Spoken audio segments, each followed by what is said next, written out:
My name is Chris Reisig. I'm an operating partner with Jungle Ventures based here in Boston, Massachusetts in the US. And I wanted to spend a few minutes talking about something I hear from the Asian-based entrepreneurs that I support in our portfolio. When considering a move to the US, what things need to be in place in the company for the business to feel comfortable that they're ready and able to expand into the US market? The first thing to consider is how much capital do you have to deploy against the US expansion? And I think that oftentimes founders will think that they can do it on the cheap and it's easy, just put a couple of salespeople over there and start selling.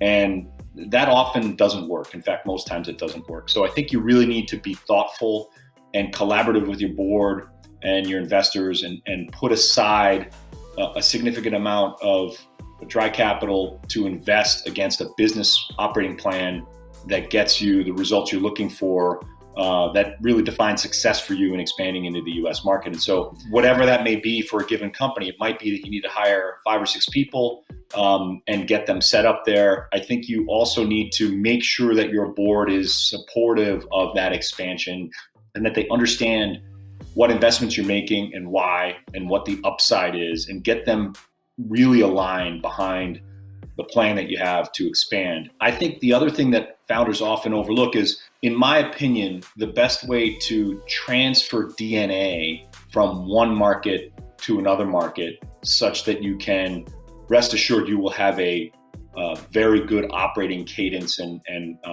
be able to teach the new people you're going to hire in the local market what it is about your company that's special and unique and how to run it.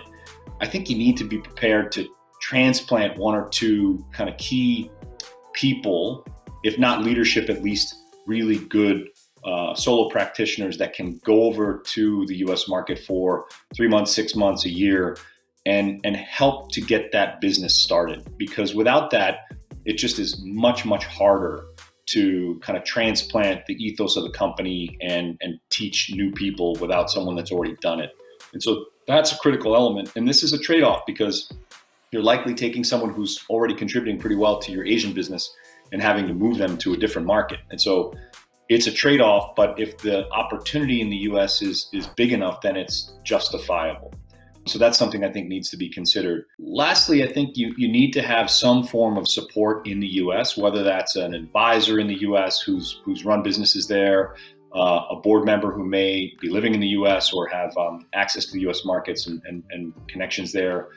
Someone like me, an operating partner with your venture firm that can help you access the capabilities that exist in this market, like recruiters and advisors and partners and other factors that can help make it a success.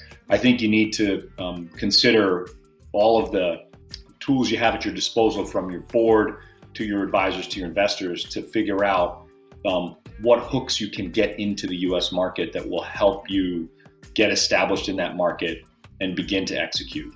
So those are just some of the things that I think need to be considered as you get ready to actually expand into the US. Do you have enough capital? Do you have a viable business plan that is aligned with the board and supported by the board? Do you have a few key individuals that can go help you with this endeavor of US expansion for a period of time? And then lastly, do you have some support mechanism in the US? Do you have connections in the US that you can exploit in order to kind of get your first 10 or 15 customers established in that marketplace? Those are the things that I think need to be considered. And these are not simple issues. They need to be really thought through and planned out carefully.